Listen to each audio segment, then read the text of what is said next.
A paz do Senhor, sejam bem-vindos a mais uma leitura da Bíblia. E hoje vamos iniciar mais um livro, o livro de Ezequiel. Vamos ler os capítulos 1, 2, 3 e 4. Glória a Deus, mais um livro. Ezequiel, capítulo 1, a primeira visão de Ezequiel. Vamos lá então? No dia 5 do quarto mês do ano 30, eu, o sacerdote Ezequiel, filho de Buzi, vivia na Babilônia, na beira do rio Quebar, junto com os judeus que haviam sido levados para lá como prisioneiros. O céu se abriu e eu tive uma visão de Deus. Quando isso aconteceu, fazia 5 anos que o rei Joaquim estava preso. Ali na Babilônia, na beira do rio Quebar, eu ouvi o Senhor falar comigo e senti o seu poder. Olhei e vi uma tempestade que vinha do norte. Raios saíam de uma nuvem enorme.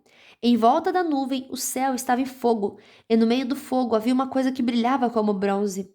No meio da tempestade, vi o que me pareciam 4 animais. A sua forma era de gente, porém cada um tinha 4 caras e 4 asas. As pernas deles eram retas e tinham cascos, que eram parecidos com cascos de touro, e que brilhavam como bronze polido. Além das 4 caras e das 4 asas, cada um tinha 4 mãos de gente. Uma debaixo de cada asa, 2 asas de cada animal estavam abertas, com as pontas tocando uma na outra. Assim, os animais formavam um quadrado e andavam em grupo sem virar o corpo. Cada animal tinha 4 caras diferentes. Na frente, a cara era de gente, do lado direito era de leão, do lado esquerdo era de boi e atrás a cara era de águia. 2 asas de cada animal se abriam para cima e tocavam nas pontas das asas dos animais que estavam ao seu lado. E com as outras 2 asas eles cobriam o corpo. Cada animal podia olhar para as 4 direções, e por isso o grupo ia aonde queria sem precisar virar. Entre os animais havia uma coisa que parecia uma tocha acesa, que estava sempre em movimento. O fogo aumentava e do fogo saíam relâmpagos, e os animais corriam para cá e para lá como relâmpagos. Quando eu estava olhando para os 4 animais, vi 4 rodas no chão, uma ao lado de cada um deles. As 4 rodas eram iguais e brilhavam como pedras preciosas. Dentro de cada roda havia outra roda atravessada. E assim, sem virar, as rodas podiam rodar em qualquer direção. Os anos, os aros das rodas eram cobertos de olhos. Quando os animais andavam, as rodas rodavam ao lado deles. Quando os animais subiam da terra, as rodas também subiam. Os animais iam aonde queriam, e as rodas faziam o que os animais faziam, porque os animais as controlavam. Assim,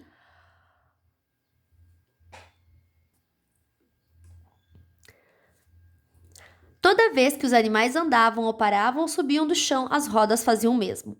Acima das cabeças dos animais havia uma coisa que parecia uma cobertura curva feita de cristal brilhante. Debaixo da cobertura, cada animal abriu 2 asas na direção das asas do outro, que estava ao seu lado, e cobriu o corpo com as outras 2 asas. Eu ouvi o barulho das suas asas quando voavam. Era como um rugido do mar, como o barulho de um grande exército, como a voz do Deus Todo-Poderoso. Quando paravam de voar, abaixavam as asas, mas ainda se ouvia um som que vinha de cima da cobertura que estava sobre a cabeça deles. Acima da cobertura curva, havia uma coisa parecida com um trono feito de safira. Nele estava sentado alguém que parecia um homem e que brilhava como se fosse bronze no meio do fogo. Todo ele brilhava com o mesmo clarão de fogo. E a sua luz tinha todas as cores do arco-íris nas nuvens. Esta era a luz brilhante que mostra a presença da glória do Senhor. Capítulo 2. Deus chama Ezequiel para ser profeta. Quando vi isso, caí e encostei o rosto no chão. Então ouvi uma voz que dizia: Homem mortal, fique de pé, eu quero falar com você. Enquanto a voz falava, o Espírito de Deus entrou em mim e me fez ficar em pé, e eu ouvi a voz dizer: Homem mortal, eu estou mandando ao povo de Israel que se revoltou e se virou contra mim. Eles ainda são rebeldes, como os antepassados deles também eram. São teimosos e não me respeitam. Estou mandando você para dizer a eles que aquilo que eu, Senhor Deus, quero dizer, tanto se derem atenção a você como se não derem, eles vão saber que um profeta esteve no meio deles. Mas você, um homem mortal, não precisa ficar com medo deles, nem do que eles disserem. Eles o desafiarão e desprezarão. Viver no meio deles será como viver no meio de escorpiões. Mesmo assim, não tenha medo daqueles rebeldes, nem de qualquer coisa que eles disserem. Diga-lhes tudo o que eu mandar, quer que eles lhe deem atenção ou não. Lembre que eles são teimosos. Homem mortal, preste atenção no que eu estou dizendo. Não seja teimoso como eles. Abra a boca e coma o que vou dar a você. Aí eu vi uma mão que se estendia para mim, segurando um rolo. Ela o desenrolou e vi que nos dois lados havia coisas escritas, e o que estava escrito eram gritos de dor, lamentos e gemidos. Capítulo 3. Deus disse: Homem mortal, coma esse rolo, depois vá e fale ao povo de Israel. Então abri a boca e ele me deu o rolo para comer e disse: Homem mortal, coma esse rolo que eu estou lhe dando, encha o seu estômago com ele. Eu comi e era doce como mel. Então Deus disse: Homem mortal, vá e diga ao povo de Israel o que eu ordenar. Não estou enviando você a uma nação que fala uma língua estrangeira difícil, mas aos israelitas. Se eu o enviasse a grandes nações que falam línguas difíceis que você não pudesse entender, elas dariam atenção a você. Porém, o povo de Israel não vai lhe dar atenção, pois eles não querem ouvir o que eu digo. Todos eles são teimosos e rebeldes. Mas agora eu vou fazer com que você se torne tão teimoso e duro como eles. Farei com que você fique tão forte como uma rocha e tão duro como um diamante. Por isso, não tenha medo, nem se assuste com esses rebeldes. E Deus continuou: Homem mortal, preste bem atenção e lembre tudo o que estou lhe dizendo. Depois vá falar com seus patrícios que foram levados para o cativeiro. Diga-lhes o que eu, o Senhor Deus, estou dizendo, tanto se lhe derem atenção como se não derem.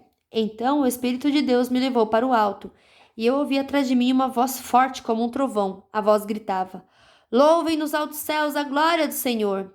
Ouvi as asas dos animais batendo juntas no ar e também o barulho das rodas que era tão forte como de um trovão. Aí o poder do Senhor me dominou e o seu espírito me levou dali. Aí eu fiquei zangado e cheio de amargura. Então fui até o Abibe, na beira do rio Quebar, onde estavam vivendo os judeus que haviam sido levados como prisioneiros, e fiquei ali 7 dias, espantado com o que tinha visto e ouvido. O profeta como vigia. Depois desses 7 dias, o Senhor Deus falou comigo assim: Homem mortal, eu o estou pondo como um vigia para a nação de Israel. Você entregará a eles os avisos que eu lhe der. Se eu anunciar que o homem mau vai morrer, e você não avisar esse homem para que não pare de fazer o mal e assim salve a sua vida, ele morrerá como pecador e você será o responsável pela morte dele. Se você avisar um homem mau e ele não deixar de pecar, ele morrerá ainda pecador, mas você não morrerá. Se o homem direito começar a fazer o mal e eu puser em uma situação perigosa, ele morrerá se você não o avisar. Ele morrerá por causa dos pecados dele, e eu não lembrarei do bem que ele fez, e você será responsável pela morte dele. Se você avisar um homem direito para que não peque, se ele der atenção a você e não pecar, então ele ficará vivo, e você também não morrerá. Ezequiel fica mudo. Eu senti a presença poderosa do Senhor Deus e o ouvi dizer o seguinte: Levante-se e vá até o vale, que eu falarei com você ali. Então fui até o vale e lá vi a glória do Senhor, como já havia visto na beira do rio Quebar. Eu caí com o rosto no chão, mas o Espírito de Deus entrou em mim e me pôs de pé, e Deus me disse: Vá para casa e feche-se dentro dela. Você, homem mortal, vai ser amarrado com cordas e não poderá sair. Vou paralisar a sua língua e você não poderá avisar essa gente rebelde. Depois, quando eu falar de novo com você e lhe devolver a fala, você dirá a esse povo que eu, o Senhor Deus, disser. Alguns deles vão ouvir, mas outros não, porque são um povo rebelde. Capítulo 4. Mensagem a respeito de Jerusalém. Deus disse: Homem mortal, pegue um tijolo, ponha na sua frente e faça nele um desenho da cidade de Jerusalém. Neste desenho, a cidade deverá estar cercada pelos inimigos, com rampas e torres de ataque, com um acampamento e com máquinas de derrubar muralhas. Pegue uma frigideira de ferro e ponha como se fosse um muro entre você e a cidade. Vire o rosto na direção da cidade. Ela está cercada, e é você quem a está cercando. Isso será um sinal para o povo de Israel. Deite-se do lado esquerdo que eu vou colocar sobre você a culpa do povo de Israel. Você ficará deitado ali, carregando o pecado deles durante 390 dias, porque eu o condenei a um dia para cada ano de castigo do povo. Quando você terminar isso, vire de lado direito e carregue o pecado de Judá durante 40 dias. Isso é, um dia para cada ano do castigo deles. Olhe firme para Jerusalém, cercada pelos inimigos, então arregace as mangas e profetize contra a cidade. Eu vou amarrá-lo, e assim você não poderá virar de um lado para o outro, até que os inimigos deixem de cercar a cidade. Agora, pegue trigo, cevada, ervilhas, lentilha, trigo miúdo e aveia. Misture tudo e faça pão. É isso que você vai comer durante os 390 dias em que estiver deitado do lado esquerdo. Você só vai poder comer 4 pãezinhos por dia e coma aos poucos. A água que beber também será medida, 2 copos por dia para beber aos poucos. Você fará fogo com fezes secas de gente, assará o pão nas brasas e comerá esse pão em um lugar onde possa ser visto por todos. O Senhor disse também: quando eu espalhar os israelitas por outros países, é assim que eles terão de comer alimentos que a lei proíbe. Mas eu respondi: ó Senhor meu Deus, isso não, eu nunca me manchei comendo comida impura. Desde criança nunca comi carne de nenhum animal que tivesse tido morte natural ou que tivesse sido despedaçado por animais ferozes. Aí o Senhor disse: está bem, eu vou deixar você usar esterco de vaca para fazer fogo. Assa o seu pão em cima dele. E disse mais: homem mortal, eu não vou deixar que a cidade de Jerusalém receba pão. Então o povo aflito vai racionar a comida e a água. Eles vão ficar sem pão e sem água. Ficarão desesperados e acabarão morrendo por causa dos seus pecados. Fim da nossa leitura de hoje. Que Deus abençoe a sua vida poderosamente e até amanhã. Tchau!